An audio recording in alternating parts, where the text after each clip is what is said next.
In this video, we're going to go through how you can manipulate fonts and text in Lightburn.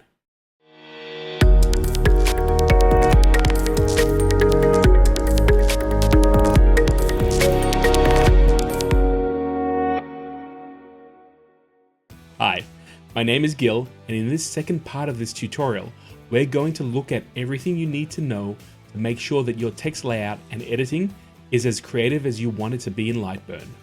For this part of the tutorial, we're going to be concentrating on all the tools that will allow you to change your text from a common straight line into something dynamic and eye-catching. To show you these tools, we are going to move fast and jump straight into the workspace in Lightburn. But before we dive in, let me invite you to hit that subscribe button and bell icon so you don't miss out on any of the upcoming videos and tutorials based around lasers and Lightburn. I also want to personally invite you to come along to the laser live streams we host on this channel, where you can show off your successful projects and meet fellow laserologists who can help out with exploring how to get the most out of your software and equipment. Once this video is finished, feel free to jump over to our Facebook group and introduce yourself. The link to the group is in the description below, and I look forward to meeting you and seeing what you create with your laser. Also, stick around to the end, where I'll be putting together a live project showing you a practical example on how to use these text and path tools in a project. But for now, let's jump into Lightburn so we can take your text designs to the next level. Let's just go through some of the options that we have. As we were saying before, we can pick different fonts and we can use whatever font is available on the system, or we can define those SXH files. At this point, I'm just going to use, let's go find something that's a little fancy. Let's go Boston Traffic. Looks a little bit like a stencil. We're good with that. Let's go select it. We'll make it just a little bit bigger. Love how you can resize things so quickly. We'll stick it in the middle. And let's start looking at some of the options in the menu up the top. So the first thing we can do is we can actually bold it. And in this case, this font doesn't have a bold, but it does have an italics. So you can see by just clicking on that little slider, bang, it just shifts it off to the side, which again is a really neat little trick that you can use when you're designing your signs or your logos or anything else that you want to place onto some material. You also have an uppercase option. Now, with this font, it's not going to work. So let's turn that off. Let's go select a different font. Let's go Basketville. All right. So let's go first of all bold. Well, it's not going to do that, but let's go uppercase. And bang, you can see, look at the difference size-wise. Large fonts is usually what the font height is actually looking at in Lightburn. If you are toggling from uppercase to lowercase, you're going to see quite a jump when it comes to size. We've dealt with right to left, but we've also got welded. And welded we're going to touch upon in a short while, because it's very interesting, especially when you start manipulating the text. You also have height space, so you can actually widen the text. I know that sometimes you want to get spacing, so you can go into the negative, which is going to squash it all up, or you can make it wider. I'm just curious, if I turn the welding off, wow, you can see, yeah. You see what's going on here? Let me just zoom in. This is kind of really important. Do you see how that R and that T are going across the E here? It's like, if I'm going to actually go and, let's see, yeah. We're going to actually get a lot of crossover. The laser actually burning the T area here and that little tail on the T on the R itself. But if I hit the welded, bang, it actually welds all the crossover font information together. So welded is one of those really fun features. When it came out, boy, were people like super happy. One of the really easy way to get flowing script is just to kind of smoosh it up using the H space and then just turn on welded, and you've now got a continuous cut. So that's a really nice way of being able to, I guess, weld your fonts together, but it's almost like making it seamless. If that, for whatever reason, is not what you want, turn the welded off, and then you'll get all that other information there. You can crush it as much as you want. In fact, if we weld it, yeah, you can still kind of see kind of a unique, you're losing some information in here, that's for sure. but it's a very interesting design choice. So there you go. There, I knew we were going to touch on welded. The other thing that you can do, let's go back to 0 here, and we'll zoom out. Now, let's also look at what the vertical space does, and that just moves it up or down. So again, if you want some very unique kind of movement, especially if you're working on a path, this using the V space, the vertical space, you can actually dial in exactly what you want. So you've got full control over that. Now, something else that's really kind of fun is you have these aligns, and we're going to touch on that in a second. We're going to actually change this font. So now we've got the font. I put it back into American Typewriter, and I want to show you some of the manipulations that you can do with the fonts itself. So one of the first things you can do is if you select your text, you'll see a little blue ball here, and that allows you to actually bend your text around an imaginary circle. And that circle is defined by the length of your font. So if we actually go and make this a little bit smaller, you'll see that it also changes the diameter of how the text actually goes around. And this is something that Lightburn has instituted a few versions ago. I love this. I really do enjoy being able to work with this. We get back out of that. So let's say you want just a slight bend. There you go. We've now got that text very quickly bent around the diameter of the text itself, which is a lot of fun. But maybe you want to do something that is very, very significant in the sense of working on a path. Maybe just pulling something down like this is not going to work for you. But then again, you know what? You could get a little creative. Let's see if I can get a piece of a ball here. Let's see if we can let's make it a little bit bigger. Just playing around with this right now. I love playing with Lightburn. It always teaches me something new, and I want to grab this text again, and I'm like, yeah, close, especially for a mock-up. That kind of works for me, and then I could get really creative and start hitting some, let's go inward. We'll make that 4. Start building, maybe put some line art in there or something like that. That looks great. It's starting to build something that we weren't able to if we weren't using these tools. Let's get rid of this again. Let's go back and put this onto the default. I want to show you some of the other things that you can do just using that push and pull blue ball that comes up.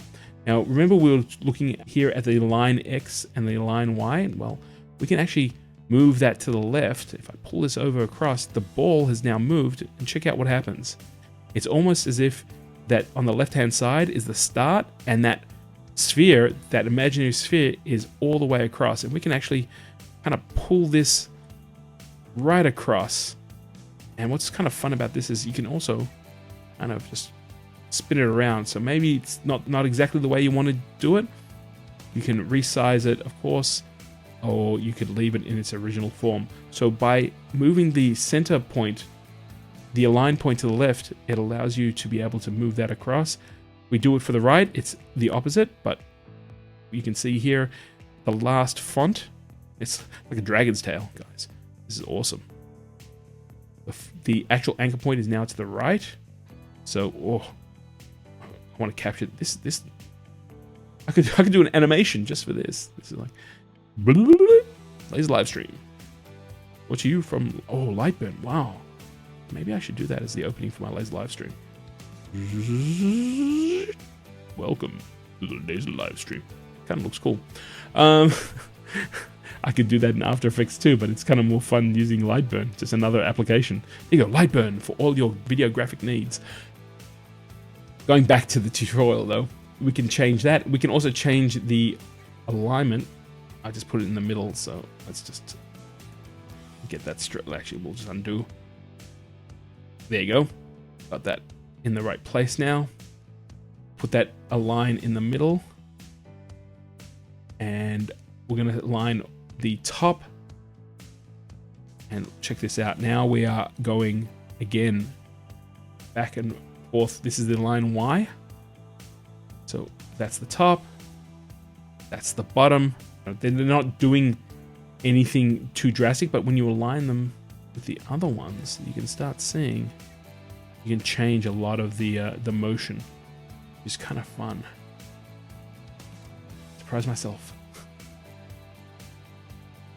Now there's one last drop down here, and that is text. You can change text to date, merge it with a spreadsheet, serial numbers, and cutting settings. I'm going to look at those advanced settings in another tutorial. Just want to go through these things first because I think these are really fun tools that gets people to create really, really quickly. So let me go and grab another. We'll go laser live stream.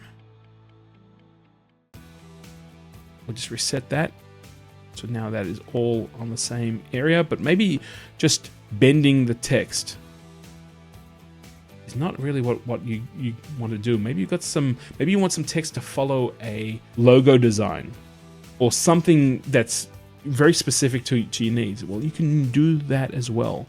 As I said, you can see we've got the ball here. We can push and pull. We don't want to do that. What you can actually do is you can align text to a path. And you can do that by grabbing the pen tool and drawing a path. What I'm going to do now is just hit the escape. We're going to select it, and then we're going to go up to the node, edit. And in here, you can do a whole bunch of things. If you want the path to be sharp, you can just stick in a few points and push and pull them. So, and we can select this, then hold Shift, select your text,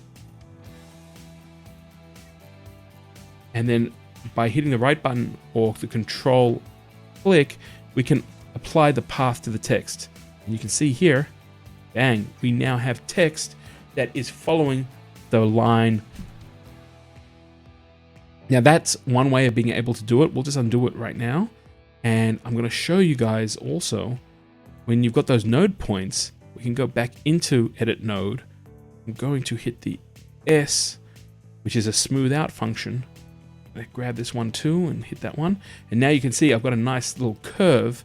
I'm going to now hit the select the letters, and I'm going to apply the text to the path. And again, if I deselect everything but I just grab the path, I have the option to be able to go into the edit node again. I can start pushing, pulling all the text. So if I have something really specific that I want to do, I'm able to do it. I can resize that. I can move the text back and forth. It's really not a problem. This gives you a lot of options when you're actually working with some text. Now, I know you're all sitting here going, that's really good, Gil. I like that. I haven't played with it, but I'm going to. But you know what I realized? Gil, when you're going to go and burn this onto a piece of material, you're going to have a line right through it. And you're right, I am, if I leave it that way. But I'm going to use my favorite. So I'm going to select that line, and I'm going to make it a tool layer. Guess what's going to happen now? Bang, I've got my text following a path that I can use. So those features are really, really simple. I invite everyone to go and practice them, because that's going to open up your ability to be able to create designs within Lightburn and not having to use third-party software. This is incredibly exciting. I actually use a lot of this sort of stuff myself, and then I export it out because it's just so much fun to be able to use within Lightburn. So right now, you have all the info you need on the different path and text tools in Lightburn. That's great, but if you want to master something, it's always best to apply what you've learned into a project. So that's what we're going to do right now. Let's jump back into Lightburn and see what we can create. So in this example, I'm just going to talk out loud about what I'm actually going to do. So my idea here is to create some sort of new alternate logo, and given the fact that we are such good friends with Lightburn, it's such a great product, I thought I'd give that a shot. So the very first thing I'm going to do is go into the window, go into my art library where I've collected a few logos, and I've actually grabbed the Lightburn dragon. And there he is. Let's just go resize him a little bit. And I'm thinking to myself, the logo for Lightburn is really cool, But if you saw the dragon for the very first time, maybe you wouldn't know what it is. So let's see if we can use some of the tools that we've been looking at and see if we can get some text to go around this logo. I mean, we could alternatively just go Lightburn. And I'm going to use the Strike Lord text that I've got, and we could leave it like that. I mean, you know, there's nothing wrong with that. We can go to a preview. It's in a fill. That's pretty striking. If you saw that, maybe we could change the color. Maybe we can engrave that on some material. But I want to get a little bit more creative with some of the tools, and also show you guys what's going on. So let's grab the Lightburn. Let's move him over to the side, and let's concentrate on the dragon here. Okay, so there's a number of things that I could do here with the dragon. I could start using some of these basic tools. I could grab, let's say, a circle. Let's see if I can select it, convert it to a path. There we go, we've got some node points. I can always insert a node point by pressing I. Gives me a little bit more of an option. I'm going to grab it. I'm going to start sizing it just generally around. It's a little bit like an egg. Well, that's kind of cool. I like that. A little bit of an egg shape here. We don't want to leave it on the fill line, because if it's the fill... Oh, actually, that looks... Shoo, that looks good. In a case, we're not using the tools, but if we actually just did it like that... Move it back. I use a trackpad, guys, so sometimes my fingers don't... I'm touching the trackpad, it drags it on. That's something interesting. I kind of like that. Not what I was going for. And obviously I haven't used any of the tools, text tools that we're talking about. But what I'm going to do is I'm just going to quickly save this. File, save as. We're going to call this Lightburn 2. Because I like that as kind of design. That looks kind of cool. I can actually just grab that dot and just, let's see if we can make it kind of come up towards... curve. I mean, it's a slight thing, but it does make it pop a little bit more. I like that too. How about we save that one as Lightburn 3? And I do this quite often when I'm trying to work out a design. I also like the fact that I'm just using one set of settings. So if I can just go into the power and speed, grab whatever I need to do out of the library here, and I'm ready to go. Oh, you know what? I really do like that. I think I'm gonna file that in my head. I think there's definitely stuff we can do with that. That is not really using the tools. So let's undo the turn. Let's get rid of the ellipse. And again, we can change that ellipse any way we want. We could actually, you know, if I wanted to make it a little bit longer, I can actually smooth this out by hitting S. See that it just smoothed out that point. You know, you can get some really great shapes this way. Of course, we can push and pull this as well. So we can make something that's really unique, but I want to create something fast. I want to go and give Oz down at Lightburn a number of options really quickly. So what I'm going to do is use some of the tools that we were talking about, and instead of drawing a path, I'm going to use the offset shapes tool here to kind of cheat and do some of the work. So what I'm going to do is I'm going to select the dragon. I'm going to hit the offset, and in this case I'm going to make the offset 7 mils.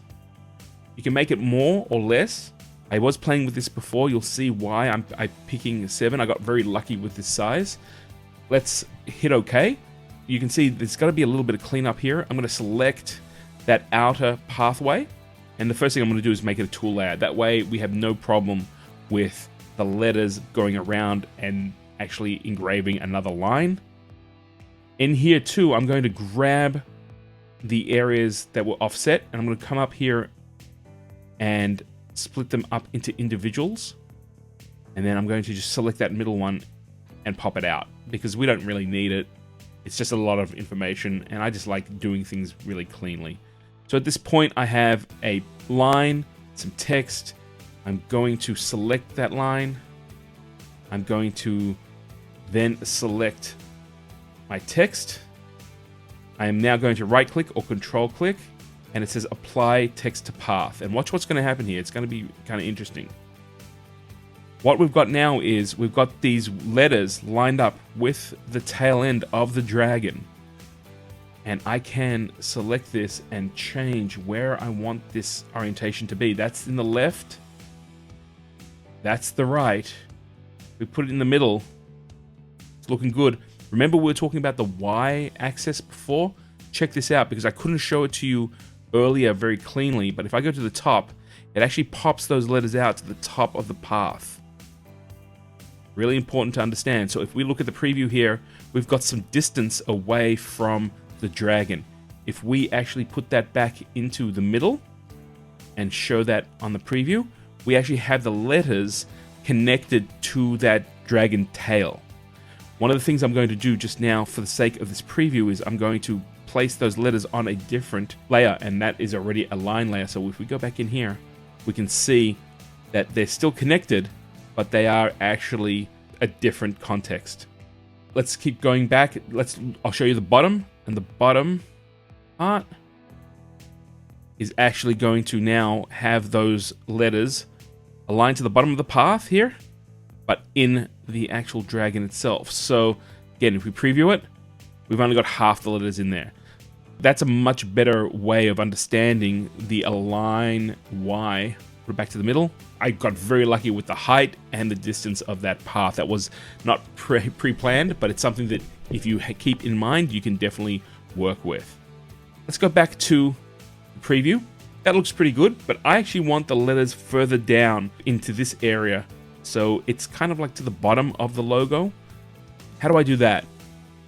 In Lightburn itself, there are no real ways to be able to push and pull it. I can grab the path and I can turn it around, but in this case, it's actually going to cut into the image because the path is literally cloned off the actual space itself. And unfortunately, when you grab the text, you can't really push and pull it along with some sliders. It doesn't really give you that option. So what we're going to do is just, this is kind of the simplest way that I've been able to do it, is to go into the text option, put my cursor there, and just give it a few spaces. I'm hitting the space bar. You can see I can align pretty much exactly where I want it. And there you go. I've got Lightburn in that lower area that I actually wanted it to be. And if I wanted to change that, that's cool too. I can come back in here. I can grab that text. I can remove as many as I want, or I could even slide it all anywhere along that space. And if I wanted it to go across, let's say maybe where the start of the tail is, I can change that align, grab him, and then it will be upside down. So you've got a lot of power to be able to go and do that. It's a very simple way of being able to kind of manipulate text. You can see we did this live. I explained it, literally my thoughts as I was creating this piece. And you can see how fast you can come up with 3 or 4 different designs in Lightburn itself.